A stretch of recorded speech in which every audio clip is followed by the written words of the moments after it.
Good evening and welcome to a Thursday edition of Talking Sports with Evan. I'm Evan Witthaus, and thank you so much for those tuning into the live stream and those that are listening to the podcast each and every week. I appreciate you more than words can explain. You can find the live stream video on X at Evan Witt Sports. You can see everything right above me. Kind of, I guess, you kind of can't see everything, but YouTube and Facebook at Talking Sports with Evan. You can also find the Talking Sports with Evan podcast on Spotify and Apple. That will drop first thing in the morning following the edition of Talking Sports with Evan. Packers training camp is officially underway. Day 2 of training camp in the books after today's practice. And perfect episode, perfect day to really give my thoughts on the Packer season and what I see what direction I see the season going in. So I'm going to give you some big questions I have of the 2025 Packers and things that I'm hoping to see answered during training camp and the preseason. The Milwaukee Brewers, best record in the National League, first place in the NL Central by a game. The Brewers have been red hot. Trade deadline is coming up in a hurry. And I'm going to talk about the Brewers off today on Thursday. I have a 3-game series with the Miami Marlins coming up starting tomorrow, and then the Cubs are at American Family Field. Brewers have a chance to build some momentum against the Cubs if they can, beat the Marlins at least 2 of 3 and then take 2 or 3 from the Cubs. Before we do go into all that, though, some sad news has happened this week. First, yesterday or the day before, 2 days ago, announced that Ozzy Osbourne, rocker, heavy metal, leader of Black Sabbath, passed away. And I was a big fan of his music. I really enjoyed Ozzy Osbourne and Black Sabbath. And although it's not surprising, it still hurts. And I say it's not surprising because his health had been not great for a number of years with Parkinson's disease and everything. And today, Hulk Hogan passes away. Very polarizing figure. I've seen a lot of people dancing on his grave, per se, and I've seen a lot of people acting like he was the greatest hero in ever. I look at it this way. We can all have our opinions. One thing you can't deny for people my age, watching Hulk Hogan in the WWF and then the early days of WCW and even the final days of WCW, he had a lot to do with bringing a lot of people and a lot of attention to professional wrestling. Hulk Hogan, the wrestler, is an icon. Bigger than life superstar. And I'm not going to lie. He is what got me really involved in wanting to watch WWF or now WWE. And I enjoyed watching it. And he was a big reason why. But then, and that was Hulk Hogan, the character. The one you saw in the ring, the one you saw doing it, say your prayers, take your vitamin promos. But then you had the real Hulk Hogan. The Hulk Hogan, the person. Not the character, the person. And the Hulk Hogan, the person, was a very flawed individual, had opinions that most should not agree with. I think his video rant about who his daughter is dating is a perfect example of him having beliefs and feelings that nobody should have. Had a lot of hatred in his heart, and he was seen as a not so good person. We can recognize the character of Hulk Hogan and what he brought to professional wrestling and still recognize that the person was selfish, the person was racist, the person was vindictive, the person was power hungry. We can recognize both of those things, but it is sad for his family and his loved ones, his wife, his kids, his ex-wives or wives. I don't know what marriage he's on. His friends, you do want to pay your respect to them, but we don't have to continue just to idolize him because we have this idea of Hulk Hogan from the 80s that we grew up watching. And I've never met Hulk Hogan, but they say you should never meet your heroes, and Hulk Hogan's the perfect reason why. I'm not saying he was a hero of mine, but he's a perfect example of why that is, because the person was not a good person. But we can still show empathy and sympathy for the loved ones and the family of Hulk Hogan and still remember the joy he brought us when we were kids.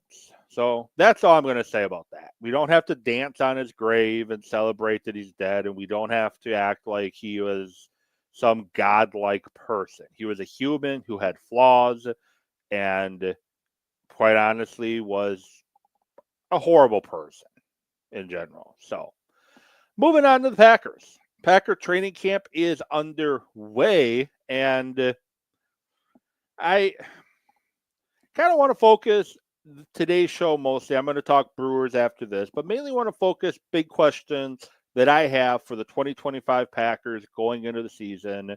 And bear with me because I'm just going to basically take it position by position and go through everything. So first of all, quarterback.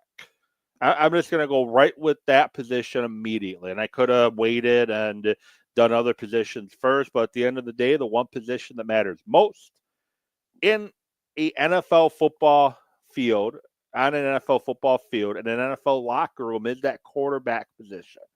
And the big question for the Packers at the quarterback position going into the 2025 season is, can Jordan Love take that next step?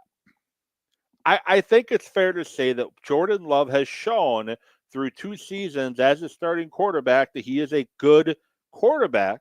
He is an NFL quality starting quarterback. He is a good quarterback that has shown flashes of greatness during these 2 years. The question is going to be,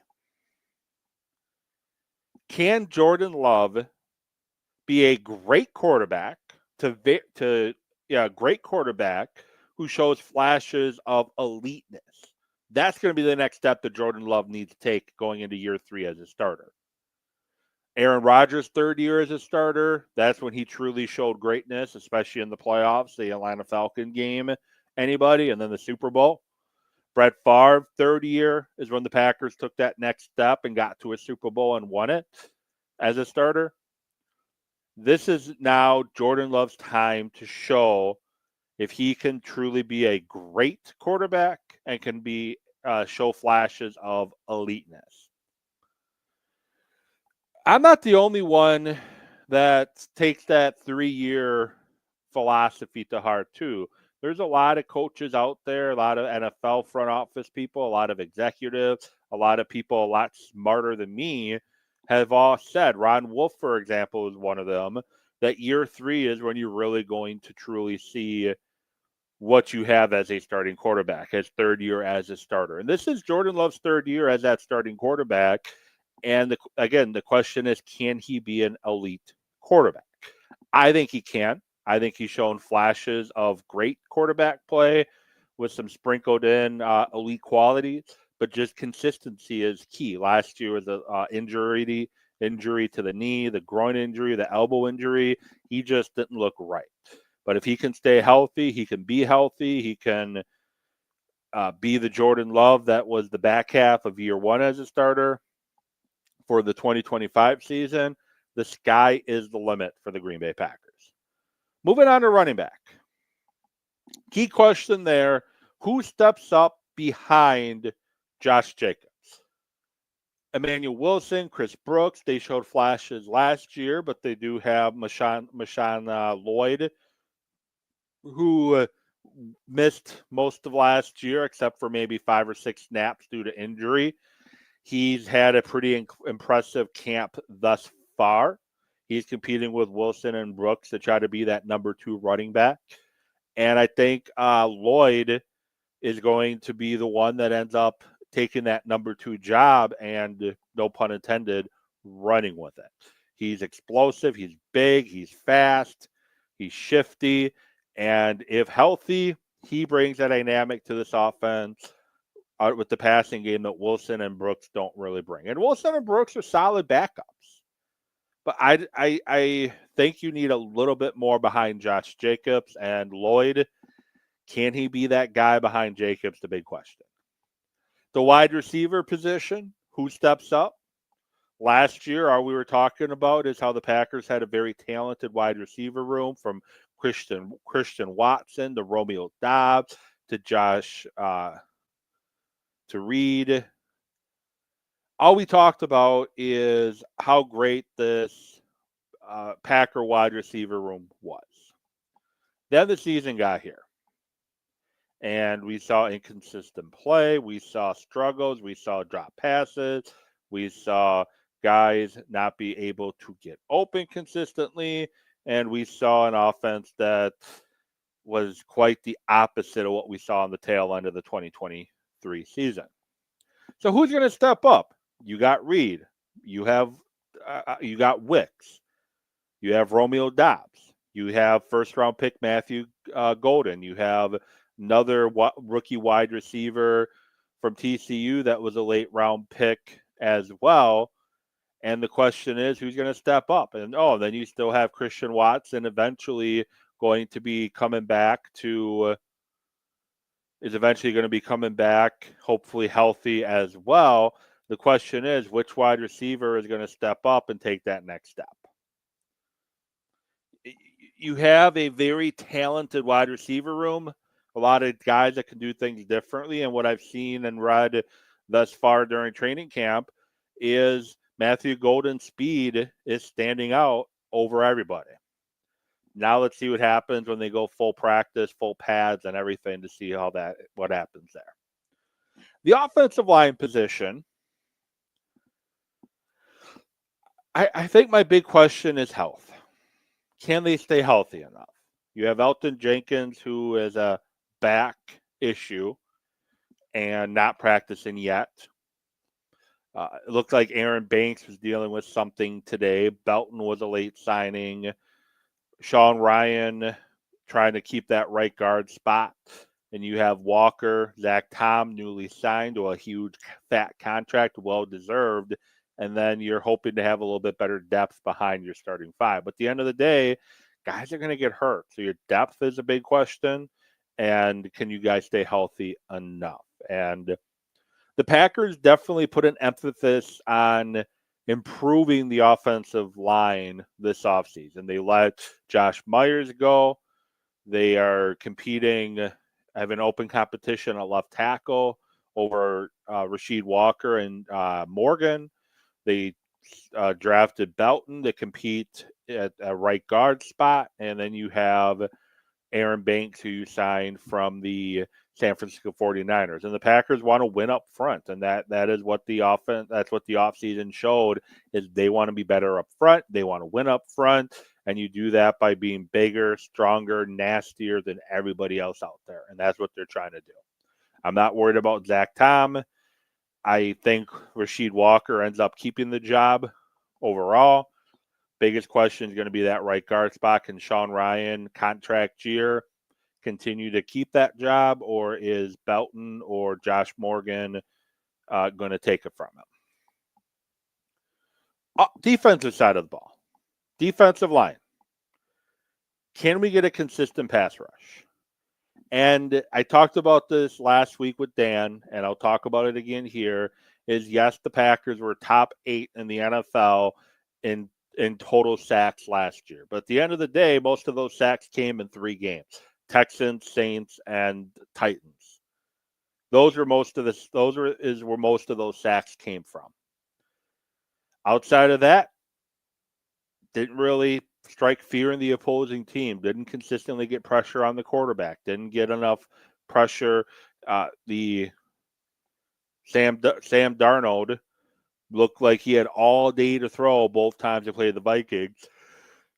You got to get guys to win up front. And Rashawn Gary, he looked like he was going to turn that corner in 2022 and be a disruptive force at the defensive end position, and then he blew out his knee. And he's not looked the same since. Year 2 back from a torn ACL. Still, and I know he had a different defensive now, and he was playing with his hand in the dirt more than a two-point stance. But either way, enough is enough. We've made excuses for Rashawn Gary. It's time for him to show us if he can be an 8 player, at least give us B production instead of just C+, B- production. We got to see better consistency from him. And this is going to be a huge season for Lucas Van Ness, the first round pick from 2022. 2023. Showed flashes as a rookie, and then last year didn't show enough. So it's going to be a big year for him. Kenny Clark, another big year for him. Just got restructured and got a new contract in Green Bay this year, and he didn't have a good 2024 season. Part of that was due to a toe injury. If he can get some push up front, it's going to help the defensive line tremendously overall. Linebacker position. What's next for Cooper? Edgerrin Cooper had a very solid rookie year, defensive player of the week twice. Not defensive rookie of the player of the week, defensive player of the week twice. And he showed flashes of true greatness at that linebacker position. And what's next? What's in store for year number 2 for Edgerrin Cooper? Other question at the linebacker position, Quay Walker showed some flashes towards the tail end of last year before an ankle injury ended his season. Are we going to see the Quay Walker through the 49er and Dolphins game, who looked like he was truly finally turning that corner, or are we going to see the inconsistent play? Those are really the questions on linebackers. And the final spot on defense, defensive backfield. I'm not worried about safeties. Xavier McKinney, best safety in football. Don't at me. He just is. Evan Williams showed a ton of progress as a rookie that makes it look like he is going to be a long-term starter in this league. Bullard, up and down rookie year. Let's see what year 2 has in store. The question is going to be corner. The question is going to be the cornerbacks in Nixon, Hobbs, Bullard, and company. The question is going to be, can they play solid football? And Valentine, too. Valentine going into year 3. Jair Alexander's gone. You need somebody to step up and take over that cornerback number 1 spot. Obviously, on paper, it's Keyshawn Nixon's job, but somebody needs to step up and truly take that position, that number 1 position that Jair had. And I'm looking at Valentine for that position. So those are my questions on the Packers.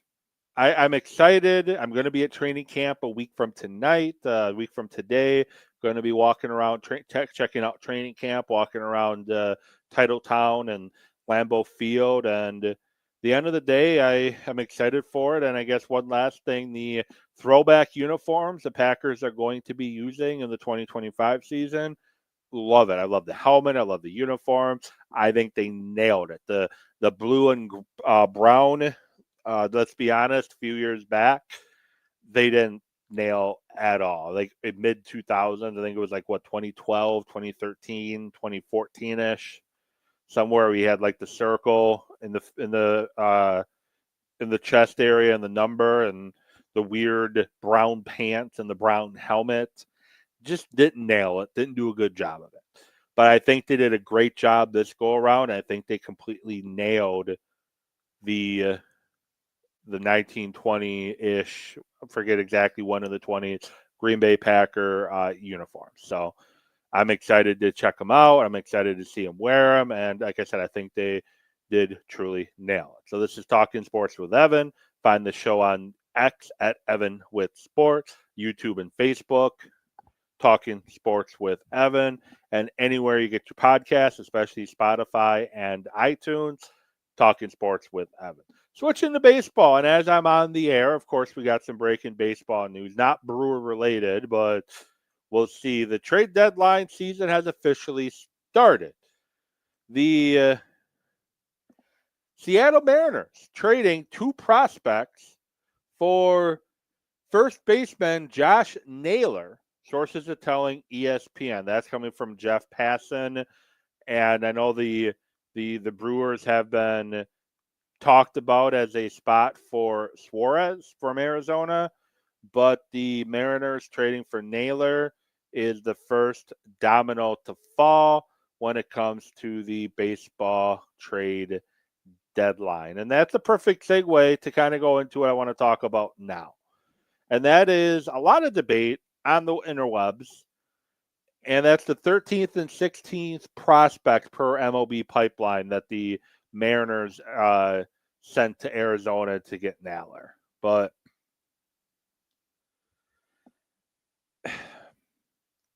I guess the question, as I said, I've been going around social media, is should the Brewers actually make a trade at the deadline, or if they do, what do they need? Ultimately, I think the Brewers need a bat. They need a power bat. Yes, they're a woodpecker. They get runs. They produce. They get on base. They put a lot of pressure on the defense and whatnot. But I think you could look at Tuesday's Brewer game against Seattle, where they couldn't manufacture runs because they couldn't get on base, and it was a 1-0 final score. And guess what? The Mariners were able to do.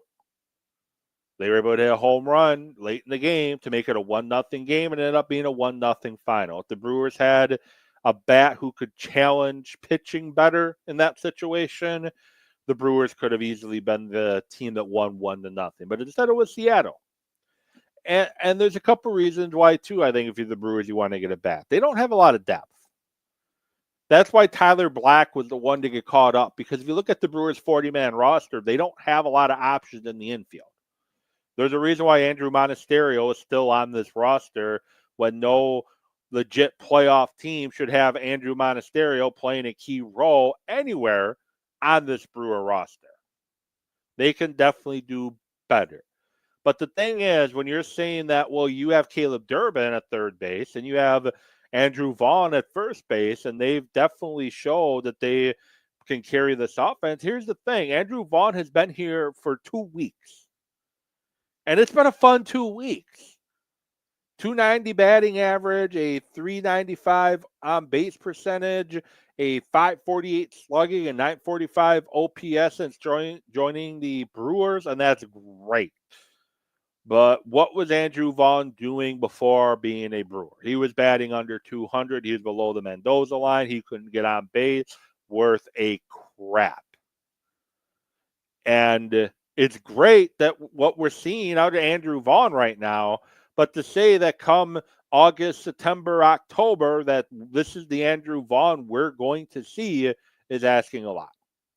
And with Caleb Durbin, I am excited and happy to see what Caleb Durbin's doing. But I think you can get more of an offensive production from that spot. I think they need a power bat. And the 2 spots that make sense with a power bat is either first base or third base. So getting the power bat at one of those spots, that's kind of the logical spot that what they're going to really need. The Brewers, I think, do need a bat. Suarez is the easy choice. You also got McMahon. But the question is, what do you do with Caleb Durbin? Well, here's what you can do with Caleb Durbin. Caleb Durbin can play shortstop. Caleb Durbin can play second base. Caleb Durbin has shown he can play third base. Caleb Durbin and Joey Ortiz can kind of do a little platoon thing at shortstop. Caleb Durbin can give Bryce Terang days off here and there. Caleb Durbin can give Suarez or McMahon or whoever breaks at third base. You can still have Caleb Durbin in the lineup pretty consistently while upgrading and getting a more power bat at third base. And you're also going to have a guy who could potentially DH as well in Suarez or McMahon. Yelich I know he's pretty much your everyday DH, but occasionally they put him in the field. But I think the Brewers definitely, and my tune has changed.